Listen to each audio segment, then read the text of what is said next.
बुलढाणा जिल्ह्यातल्या तांदूळवाडीजवळ पिकअप वाहनात झालेल्या अपघातात 2 युवक जखमी झाले। यापैकी एका युवकाचा उपचारादरम्यान दुर्दैवी मृत्यू झाला।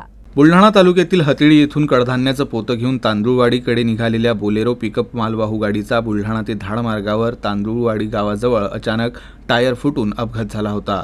यात पोत्यावर बसलेले 2 युवक हे गंभीर जखमी झाले होते। नासिर शेख आणि संतोष तायडे अशी या 2 युवकांची नावे आहेत। या दोघांना गंभीर दुखापत झाली तर कॅबिनमध्ये बसलेले चालक शेख जावेद यांना किरकोळ मार लागला। तातडीने सर्व जखमींना रुग्णालयात दाखल करण्यात आलं होतं। शेख नसीम आणि संतोष तायडे यांची प्रकृती चिंताजनक असल्याने त्यांना पुढील उपचारासाठी छत्रपती संभाजीनगर इथं हलवण्यात आलं। मात्र शेख नसीम याचा उपचारादरम्यान मृत्यू झाला।